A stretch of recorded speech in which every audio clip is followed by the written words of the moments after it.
പ്രിയപ്പെട്ടവരെ, സംസ്ഥാന സ്കൂൾ കലോത്സവത്തിൽ സ്വർണ്ണക്കപ്പിന് വേണ്ടി ഇഞ്ചോടിഞ്ച് പോരാട്ടമാണ്. 449 പോയിന്റുമായി കണ്ണൂർ ജില്ലയാണ് ഒന്നാം സ്ഥാനത്ത്. ഒരു പോയിന്റ് വ്യത്യാസത്തിൽ തൃശൂർ തൊട്ടുപിന്നിലുണ്ട്. കലോത്സവത്തിന്റെ മൂന്നാം ദിനമായി ഇന്ന് തിരുവാതിരക്കളി, മിമിക്രി അടക്കമുള്ള ജനപ്രിയ ഇനങ്ങൾ വേദിയിലെത്തും. അതേസമയം മുഖ്യമന്ത്രി ഇന്ന് പുത്തരിക്കണ്ടത്തെ ഊട്ടുപുരയിലെത്തും. റഹീസ് റഷീദ് നമുക്കൊപ്പം ചേരുന്നുണ്ട്. കലോത്സവ നഗരിയിൽ നിന്ന് പ്രിയപ്പെട്ട പ്രേക്ഷകരേവന്ത് പോലെ റിപ്പോർട്ടറിന്റെ വാർത്താ സംഘത്തിലേക്ക് എത്തിയ ഏറ്റവും ഒടുവിലത്തെ കുടുംബാംഗമാണ് റഹീസ് റഷീദ്. റഹീസ് റഷീദിന്റെ അരങ്ങേറ്റം തന്നെ കലോത്സവത്തിലായിരുന്നു. അപ്പോൾ കലോത്സവത്തിൽ അരങ്ങേറ്റം കുറിച്ചുകൊണ്ട് റഹീസിന്റെ റിപ്പോർട്ടുകളൊക്കെ പ്രേക്ഷകർ കണ്ടു. ഇനി വരും ദിവസങ്ങളിൽ റഹീസ് പ്രിയപ്പെട്ട പ്രേക്ഷകരെ വിസ്മയിപ്പിക്കും വിവിധ റിപ്പോർട്ടുകൾ കൊണ്ട്. റഹീസിന് ഒരിക്കൽ കൂടി സ്വാഗതം. Rahees, very good morning. Very good morning. ഇന്നിപ്പോൾ ജനപ്രിയ ഐറ്റങ്ങളൊക്കെയാണ് വരാൻ പോകുന്നത്. കലോത്സവ നഗരി ഇന്ന് പൊടിപാറും എന്നത് ഉറപ്പാണ്. റിപ്പോർട്ടറിന്റെ വാർത്താ സംഘം ഗംഭീരമായി 24 വേദികളിൽ നിന്നും തത്സമയ റിപ്പോർട്ടുകൾ പ്രേക്ഷകർക്ക് കൊടുത്തുകൊണ്ടിരിക്കുകയാണ്. ഇന്നത്തെ പ്രധാനപ്പെട്ട അട്രാക്ഷൻസ് എന്തൊക്കെയാണ് റഹീസ്? ഇന്നത്തെ പ്രധാനപ്പെട്ട മത്സരം അറബിക്കലകൾ, ഒപ്പം ജനകീയ മത്സരമായ മോണോ ആക്റ്റും മിമിക്രിയും ഇന്ന് വരുന്നുണ്ട്. സ്വാഭാവികമായും ഏറ്റവും കൂടുതൽ കലോത്സവത്തിനെത്തുന്ന ആളുകൾ കാണാൻ ആഗ്രഹിക്കുന്ന, അല്ലെങ്കിൽ വേദി നിറഞ്ഞു കഴിയുന്ന നാടകമൊക്കെ പോലെ തന്നെയുള്ള മത്സരങ്ങളാണ് ഇന്ന് വരിക. ഒപ്പം കോൽക്കളിയും അറബനാമുട്ടും ദഫ്മുട്ടുമൊക്കെ ഇന്ന് നടക്കുന്നുണ്ട്. കുച്ചിപ്പുടിയും തിരുവാതിരക്കളിയും നടക്കുന്നുണ്ട്. അവസാന ദിവസങ്ങളിലേക്ക്, അല്ലെങ്കിൽ കലോത്സവത്തിൻ്റെ മൂന്നാം ദിനത്തിലേക്ക് വരുമ്പോൾ ശക്തമായ ഒരു ഇഞ്ചോടിഞ്ച് പോരാട്ടം ജില്ലകൾ തമ്മിൽ കാണാനുണ്ട്. അതിലെടുത്തു പറയേണ്ടത് കോഴിക്കോടിൻ്റെ ഒരു 3ാം സ്ഥാനത്തേക്കുള്ള പോക്കും തൃശ്ശൂരിൻ്റെ 2ാം സ്ഥാനത്തേക്കുള്ള വരവുമാണ്.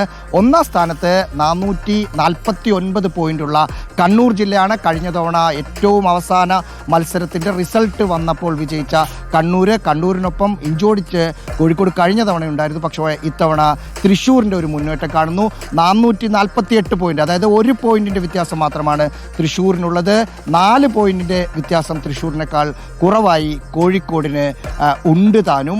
മറ്റ് വേദികളിലേക്ക് പോകുമ്പോൾ എല്ലാ വേദികളിലും കഴിഞ്ഞ ദിവസങ്ങളിൽ നല്ല പ്രത്യേകിച്ച് ഇന്നലെ സൺഡേ ആയിരുന്നു. സൺഡേ ആകുമ്പോൾ സ്വാഭാവികമായും കൂടുതൽ കുടുംബങ്ങൾ ഒരുമിച്ച് കുട്ടികളൊക്കെ ആയിട്ട് കാണാൻ വരുന്നുണ്ടായിരുന്നു. അതിൻ്റെ ഒരു തുടർച്ച ഇന്നും ഉണ്ടാകും എന്ന് പ്രതീക്ഷിക്കുന്നു. ഇന്നത്തെ ഒരു പ്രത്യേകത, മുഖ്യമന്ത്രി പിണറായി വിജയൻ പുത്തിരിക്കണ്ടത്തെ ഊട്ടുപുരയിൽ ഇന്ന് 12:30-നും 1 മണിക്കും ഇടയിൽ എത്തുമെന്നാണ് അറിയിച്ചിരിക്കുന്നത്. മുഖ്യമന്ത്രി അവിടെ വന്ന് സാമ്പാറും ചോറും പായസവും ഒക്കെ കഴിക്കുമോ, അതോ കുട്ടികളെ കണ്ട് ഭക്ഷണമൊക്കെ ഉഷാറല്ലേ എന്ന് ചോദിച്ചിട്ട് തിരികെ പോകുമോ, അതോ കഴിച്ച് തന്നെ ഭക്ഷണം ഉഷാറാണെന്ന് ഉറപ്പുവരുത്തുമോ എന്നതൊക്കെ നമുക്ക് ആ മണിക്കൂറുകളിൽ മാത്രമാണ് അറിയാൻ സാധിക്കുന്നത്. ഇതിൽ 446 പോയിന്റ് കോഴിക്കോട്, 440 പോയിന്റ് പാലക്കാട്. ഒരു കാലത്ത് കോഴിക്കോടും തമ്മിൽ ഞാൻ നിൽക്കുന്ന 1ാം വേദിയിൽ തന്നെയാണ് തിരുവാതിരക്കളി നടക്കുക.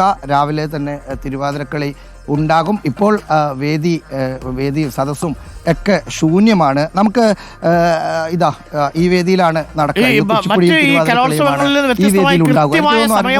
കഴിയുന്നുണ്ടോ റഹീസ്? ഇപ്പോൾ എല്ലാ വേദികളിലും കൃത്യസമയത്ത് തന്നെ വരിക. ഈ രാവിലെ ഒന്നും ആളുകൾ ചമയമണിഞ്ഞിരിക്കേണ്ട ഒരു അവസ്ഥ ഉണ്ടാവുന്നില്ല. പൊതുവായി നമ്മൾ റിപ്പോർട്ട് ചെയ്തുകൊണ്ട് അതുകൊണ്ടാണല്ലോ മണിക്കൂറുകൾ കാത്തിരുന്ന് കലാകാരിയുടെ കണ്ണു ചുവന്നു എന്നുള്ള റിപ്പോർട്ടുകളൊക്കെ കൊടുക്കുന്ന ഒരു കാലം ഉണ്ടായിരുന്നു. ഇപ്പോൾ അങ്ങനെയൊന്നും റിപ്പോർട്ട് നമ്മൾ കൊടുക്കേണ്ടി വരുന്ന അവസ്ഥയില്ലെന്ന് തോന്നുന്നു അല്ലേ റഹീസ്? യെസ് 1-2 വർഷം മുമ്പ് വരെ, അല്ലെങ്കിൽ ഒരു 3 വർഷം മുമ്പ് വരെ അത്തരം ഇപ്പോൾ അരുൺ പറയുന്നത് പോലത്തെ വാർത്തകളൊക്കെ ഉണ്ടായിരുന്നു. പക്ഷേ ഇപ്പോൾ താരതമ്യേന കുറവാണ്. ഇത്തവണ കഴിഞ്ഞ തവണത്തേക്കാൾ കുറച്ചുകൂടി ബെറ്ററാണ്. ആകെ താമസിക്കുന്നത് നാടകവും ഒപ്പനയുമാണ്. അത് എല്ലാ കാലത്തും അങ്ങനെയാണ്. എത്ര സംഘാടകർ പണിപ്പെട്ടാലും അത് നടക്കില്ല. നാടകത്തിൻ്റെ എന്നും സൗണ്ട് സിസ്റ്റത്തിന് പ്രശ്നമായിരിക്കും. അത് കലോത്സവം ഓർമ്മ വെച്ച കാലം മുതൽ ഇത്തവണ അത്ര പ്രശ്നങ്ങൾ വന്നിട്ടില്ല. ഒപ്പനയും സ്വാഭാവികമായുള്ള ഒരു വൈകലാണ്. അതിനെ സംഘാടകരോ മൂന്നാം ദിനത്തിലേക്ക് കടക്കുമ്പോൾ ഇതുവരെയുള്ള വിവിധ ഐറ്റങ്ങളിൽ റഹീസിനെ വിസ്മയിപ്പിച്ചത് ഏത് പ്രകടനമാണ്?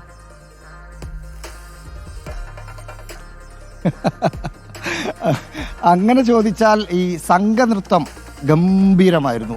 ഈ വേദിയിൽ നടന്ന സംഘനൃത്തം ഒരു രക്ഷയുമില്ലാത്ത തരത്തിൽ ഭയങ്കര ബ്യൂട്ടിഫുൾ ആയിരുന്നു. ഒപ്പന എല്ലാ കാലത്തും നിറഞ്ഞു കവിഞ്ഞ സദസ്സിൽ നടക്കുന്ന ഒരു മത്സരം. ഭയങ്കര രസമായി. പക്ഷേ ഒപ്പനയ്ക്കൊക്കെ ചില ആളുകൾ അല്ലെങ്കിൽ ചില ടീമുകൾ ഒരു ന്യൂ ജനറേഷനിലേക്ക്, അതായത് കുറച്ച് യാഥാർത്ഥ്യ ബോധ്യത്തിലേക്ക് ഡ്രസ്സൊക്കെ അണിയാനുള്ള ഒരു ചില ശ്രമങ്ങളൊക്കെ നടത്തി. പക്ഷേ അതിൻ്റെ പ്രശ്നം എന്ന് വെച്ചാൽ അതിന് കൃത്യമായി ഈ കോസ്റ്റ്യൂമൊക്കെ കറക്റ്റ് അല്ലെങ്കിൽ മാർക്ക് കിട്ടില്ല. എനിക്ക് തോന്നുന്നു ഒന്ന് പയറ്റി തെളിഞ്ഞൊന്ന് പയറ്റി നോക്കാമെന്നൊക്കെ ഓർത്തു വന്ന ചില ടീമുകൾ അത്ര ചില കോസ്റ്റ്യൂമുകളൊക്കെ ഉണ്ടായിരുന്നു. എനിക്ക് അടക്കമുള്ള ഐറ്റം ഉണ്ടാവും. സാധാരണ എല്ലാ കലോത്സവത്തിലും റഹീസ് നമ്മൾ റിപ്പോർട്ട് ചെയ്യുമ്പോൾ പറയും മിമിക്രിയിൽ അതിന്റെ ക്വാളിറ്റി കുറയുന്നു, ഗുണനിലവാരം കുറയുന്നു, മിമിക്രിയിൽ ഇന്നോവേഷൻസ് ഇല്ല എന്നുള്ളതാണ്. അതൊരു പക്ഷേ ഇത്തവണ കലാപ്രതിഭകൾക്ക് തിരുത്തി എഴുതാൻ സാധിക്കട്ടെ. മിമിക്രി നല്ല വെറൈറ്റി ഒക്കെ ആയിട്ടുള്ള ശബ്ദങ്ങൾ പ്രിയപ്പെട്ട പ്രേക്ഷകർക്ക് കാണാം. മികച്ച ശബ്ദാനുകരണ കലയായ മിമിക്രി ഇന്ന് വേദിയിൽ എത്തുന്നുണ്ട്. തിരുവാതിര കളിയിലൂടെ നർത്തകിമാർ നമ്മളെ ഇന്ന് അത്ഭുതപ്പെടുത്തും. എല്ലാ ദൃശ്യങ്ങളും റിപ്പോർട്ടറിന്റെ ഡിജിറ്റലിൽ തത്സമയം പ്രേക്ഷകർക്ക് കാണാം. അതേപോലെ തന്നെ റിപ്പോർട്ടർ ചാനലിലും മറ്റു വാർത്തകൾക്കൊപ്പം കലോത്സവത്തിന്റെ വാർത്തയും തുല്യ പ്രാധാന്യത്തോടുകൂടി ഇടം പിടിക്കും. പ്രിയപ്പെട്ട പ്രേക്ഷകരെ, സമഗ്രമായ വാർത്തകളാണ് റിപ്പോർട്ടർ ടിവിയിലൂടെ റിപ്പോർട്ടറിന്റെ വാർത്താ സംഘം പ്രേക്ഷകരിലേക്ക് എത്തിക്കുന്നത്.